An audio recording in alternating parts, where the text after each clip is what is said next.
And so I want to pose this question. It's something just as you're listening, and I would love for you to just think about it, and I'm sure you have, is as we continue to figure out, as you are, Department Transportation Services, the key of services, almost as an activation, getting people to use our public transportation.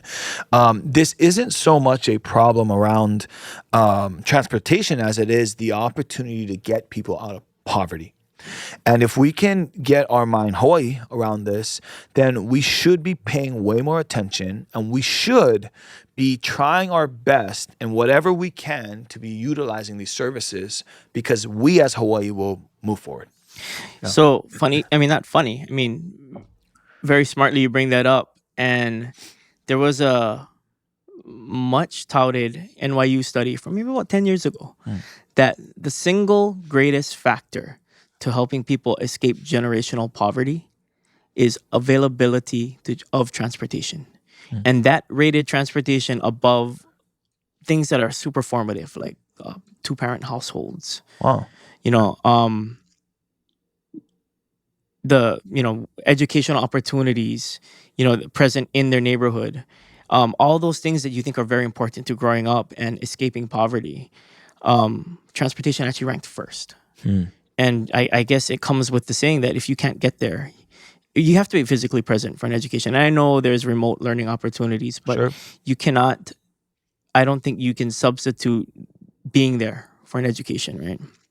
And I think if you look at it, that's why a lot of people choose to go elsewhere or stay home. I mean, whatever choice they make for higher education, it's that presence, experiencing something new. And again, my career trajectory might not be the same if I did not go to school in Los Angeles. And I went to Los Angeles at a very interesting time. Well, you went to USC.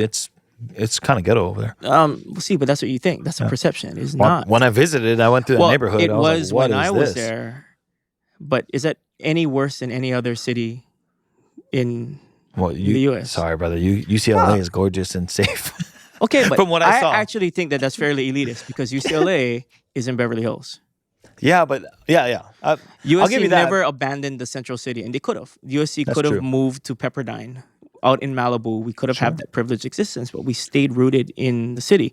But my point is that I started there right after the Rodney King riots. Oh, wow. So LA was not going to be any worse than it was at that time. Sure. And I had a super interesting conversation with not only my USC friends, but we think that maybe cities in general in the 90s were coming out of, racial tensions and race riots and feelings that kind of started in the 60s and 70s, such that infrastructure maybe wasn't really that well taken care of in the 90s. So our film version in our head of the 90s, infrastructure was not like the most beautiful thing. Sure. And if I look at USC now, I mean, they have extended their campus in the downtown area. It looks like Europe. It's beautiful now, and it's safe compared to what I went through.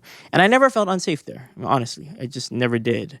And I think people like to always try to down USC with that reputation. But point being is that I saw what that city was like right when they had just started their first light rail line, which is now the longest light rail line in the world. Oh, really? It actually stretches from Long Beach all the way out into the valley in Azusa.